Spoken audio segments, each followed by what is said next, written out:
Beneath every old dam, there's a world of concrete and rushing water that most people never see. Penstock spillways, turbine pits, miles of tunnels carved through solid rock designed to channel the power of rivers. When a dam is decommissioned, they seal the entrances and walk away. But water remembers. Sometimes it remembers what it swallowed. Welcome to True Terraphiles Official. Hydroelectric dams are marvels of engineering, massive concrete structures that turn falling water into electricity. But when they outlive their usefulness, they become something else. Tombs. Miles of dark. Wet tunnels slowly filling with silt and secrets. The people who inspect these places before demolition are a rare breed. They crawl into spaces that haven't seen light in decades, breathing air that smells of rust and old river mud, listening to the drip of water that never stops. Most inspections are routine. Crumbling concrete, corroded rebar, the occasional drowned animal. But every so often, an inspector finds something that isn't on any schematic, something that makes them seal the tunnel behind them and never speak of it again. Tonight, 3 people went into decommissioned dams and came back with stories the engineers didn't want to hear. A structural assessor in Tennessee who found a door that shouldn't exist, a salvage worker in Kentucky who learned that some turbines never stop spinning, and a night watchman in Pennsylvania who heard a whistle from a tunnel that had been dry for 40 years. Let's go underground.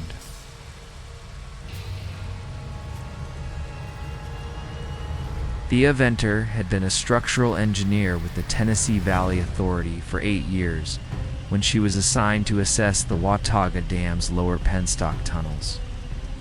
Prior to a planned decommissioning and partial demolition, the dam had been built in 1948 and operated until 1987, when shifting bedrock made the turbines unreliable and the whole facility was mothballed. For 37 years, the lower tunnels had been sealed behind welded steel doors. The water drained, the access ladders removed. Thea's job was to cut through the seals and determine if the tunnels were stable enough to be filled with grout or if they'd need to be collapsed manually. She stood at the secondary access door, rusted oval set into the concrete flank of the dam. 50 feet above the tail race while a crew cut through the weld with an acetylene torch. When the door groaned open, the smell that rolled out hit her like a wet blanket. Not just mildew and rust, something organic. Something that had been alive and then wasn't. She clipped a respirator over her face, checked her headlamp and backup flashlight, and stepped inside. The tunnel was a perfect concrete cylinder, 12 feet in diameter, sloping gently downward into the mountain. The walls were covered in a black, velvety mold that seemed to drink her light. She walked slowly, her boots splashing through puddles of stagnant water that hadn't moved in decades. The sound of dripping echoed from somewhere ahead. The first 600 feet were exactly what she expected: spalling concrete, exposed rebar, the occasional mineral deposit that looked like frozen white waterfalls. But then her light caught something on the tunnel wall. A door, a steel door, painted industrial green, set into the concrete. It wasn't on any of the schematics. Thea stopped. She pulled out her tablet and checked the as-built drawings. There was no door at this location. No access hatch, no junction box, nothing. Just solid concrete. She walked up to the door. It was slightly ajar, a gap of maybe 3 inches between the frame and the edge. Pure blackness beyond. From that blackness, a sound, breathing slow, rhythmic, in and out. Like someone asleep. Thea's training screamed at her to turn back, to mark the anomaly and let a remote drone handle it. But she was an engineer. She needed to understand what she was looking at. She pushed the door open. Her light revealed a small chamber, maybe 10 feet square. cut directly into the bedrock behind the concrete lining of the tunnel. The walls were rough, natural stone, glistening with moisture. In the center of the chamber was a figure, sitting cross-legged on the wet rock. It was human or had been. The skin was pale gray, stretched tight over bones that were too long, too angular. The eyes were closed, the mouth slightly open, revealing teeth that had been filed to points. It was wearing what remained of a TVA maintenance uniform, the fabric rotted and hanging in shreds, and it was breathing. Thea's light moved over the walls of the chamber. They were covered in writing, not paint, not marker, carved into the stone with something sharp. Over and over, the same phrase, waiting for the water to rise, and beneath it, tally marks. Hundreds of them. The figure's eyes opened. They were milky white, no pupils, but they fixed on Thea with an intensity that made her legs lock. Its mouth moved, and a voice came out dry, rasping like stones grinding together underwater. Is it time? Has the water come back? I've been waiting so long. They said the water would come back. Thea stumbled backward through the door. The figure rose to its feet in a single fluid motion that was wrong to smooth, joints bending in ways they shouldn't. It took a step toward her. Don't go, it's so dry down here. I need the water. Need to go back in the water. Thea ran. She ran up the sloping tunnel, her boots splashing, her light bouncing off the mold-covered walls. Behind her, she could hear the figure moving, not running, but crawling along the ceiling, its limbs making wet, slapping sounds against the concrete. She burst out of the access door into the blinding daylight and screamed at the crew to seal it. They welded the door shut while she stood there shaking, refusing to explain. The official report noted unstable geological void and recommended the entire tunnel be filled with high-pressure grout. Thea never asked what happened to the chamber. She never told anyone about the figure in the TVA uniform, waiting for water that would never come. But she researched the Watauga Dam's construction records later that year. In 1949, a maintenance worker named Ellis Crane disappeared during a routine inspection of the lower penstock. The official report said he fell into the tail race and was swept downstream. His body was never found. But the report also noted that the tunnel where he was last seen had been sealed due to water intrusion shortly after his disappearance. Thea knows where Ellis Crane went. She knows he's still down there, in a chamber that doesn't exist on any map, waiting for the water to rise.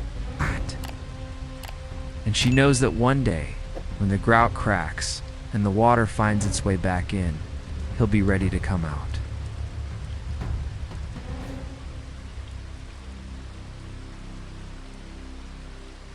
Harlan Cross was a salvage contractor, the kind of guy who made a living pulling copper wire and scrap metal out of places that had been left to rot. He'd bought the salvage rights to the Marrowbone Powerhouse for a few $1,000s, sight unseen, based on old photos that showed a lot of brass fittings and heavy gauge cable. The powerhouse had been built in 1936 as part of a rural electrification project and abandoned in 1962 when the upstream dam silted up and the water flow dropped below usable levels. The building was a long, narrow concrete box built into the gorge wall with a row of 3 Francis turbines sitting in pits below the main floor. Harlan and his crew of 2, his nephew Cody and a guy named Rojas, spent the first day cutting out anything valuable from the upper levels. Copper bus bars, brass gauges, the big iron switchgear. By the second day, they were down to the turbine pits. The turbines were massive 12-foot diameter cast iron runners with curved blades sitting in deep concrete wells. They were supposed to be dry. The water had been cut off for 60 years.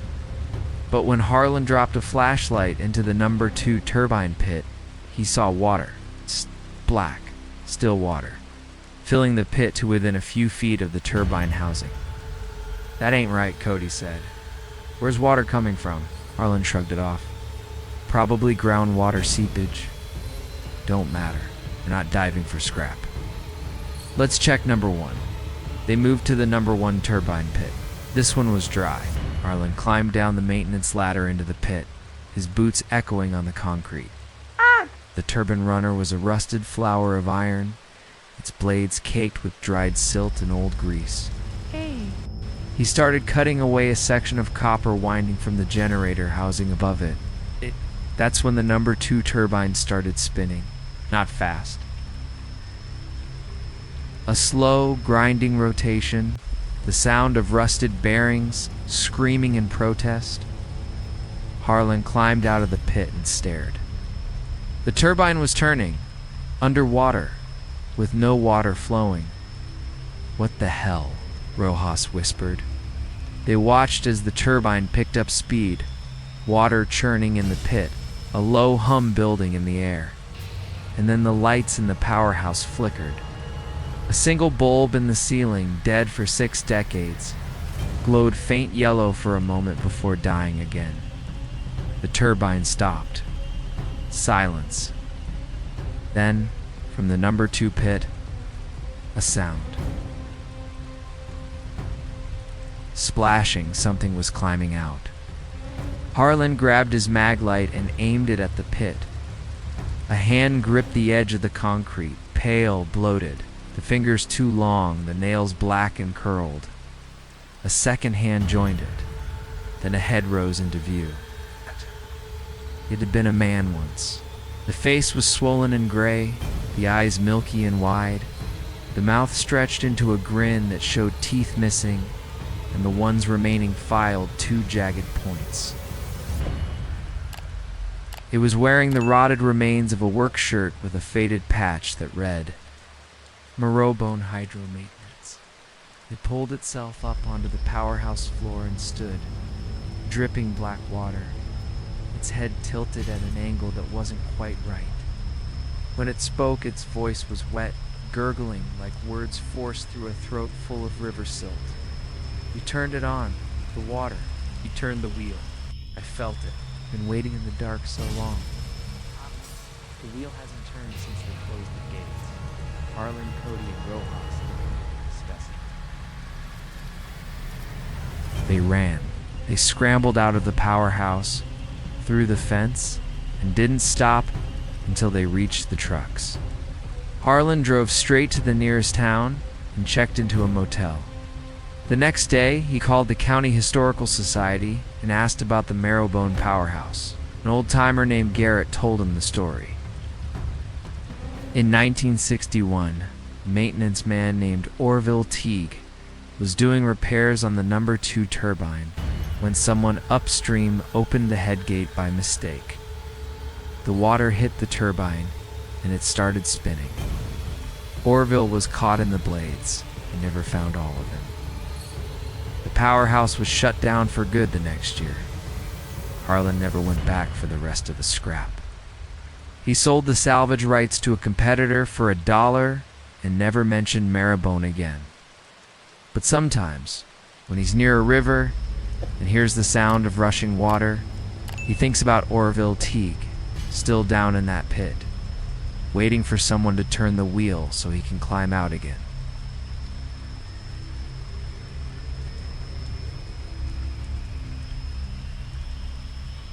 Mina Quinto had worked night security at the Holtwood Dam complex for 14 months, and she'd learned to ignore the sounds.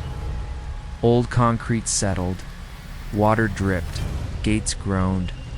The dam was nearly a century old, and it talked to itself all night long. Her job was simple: make rounds every 2 hours, check the locks, log anything unusual.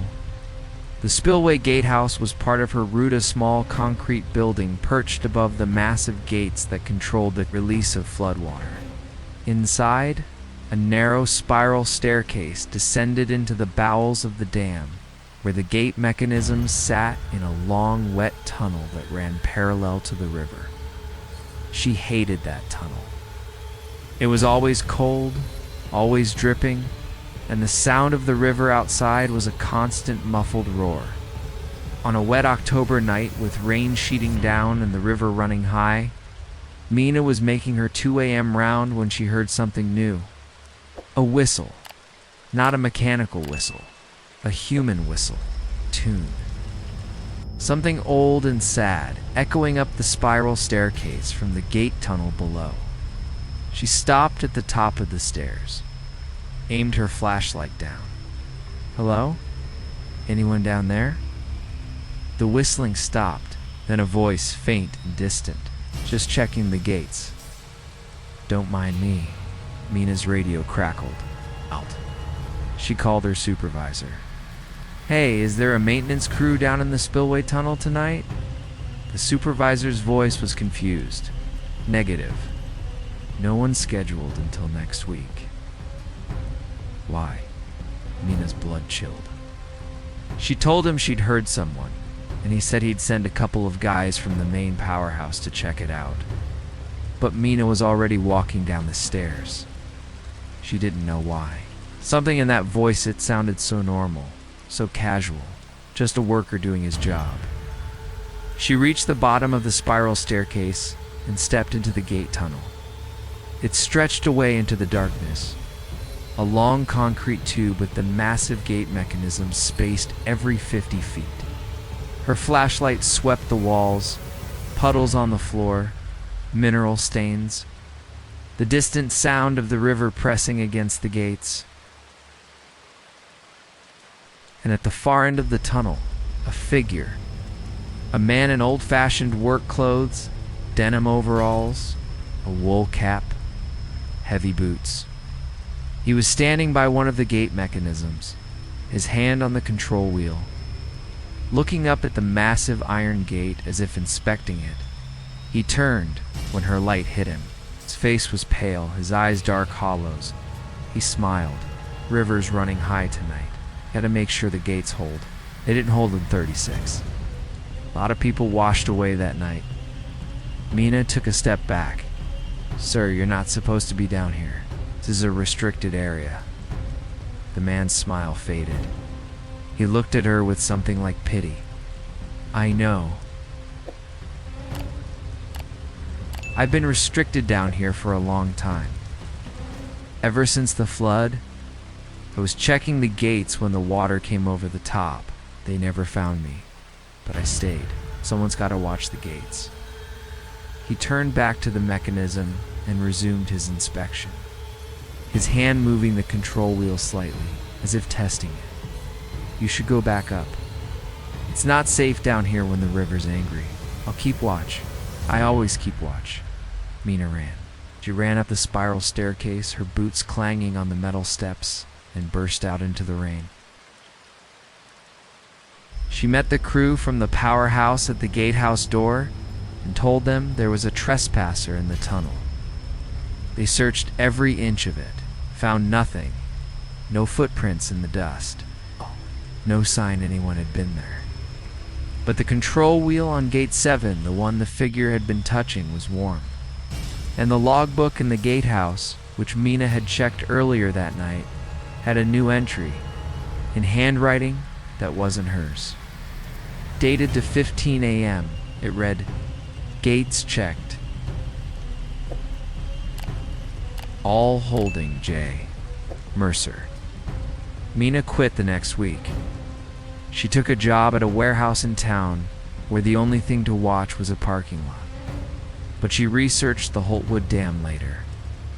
In March of 1936, a catastrophic flood overwhelmed the Spillway gates. A maintenance worker named Joseph Mercer was last seen trying to manually close the gates as the water rose. His body was never recovered. The dam was rebuilt, the gates replaced, but the gatehouse and the tunnel remained. And on nights when the river runs high and the rain won't stop, the logbook still gets new entries. From a man who never stopped watching the gates. 3 dams, 3 descents, and 3 encounters with the things that old infrastructure holds on to. Thea Vinter found a door that wasn't on any schematic and a man who'd been waiting for water since 1949. Harlan Cross watched a dead turbine spin and saw what climbed out of the pit.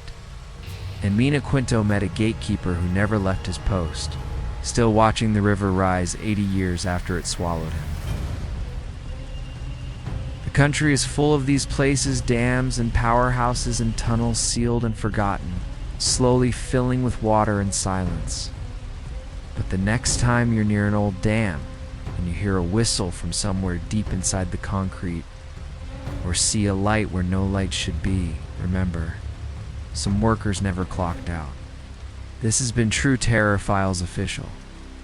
If you've worked in an old industrial site or explored abandoned infrastructure and seen something you can't explain, drop it in the comments. Like, subscribe, ring that bell.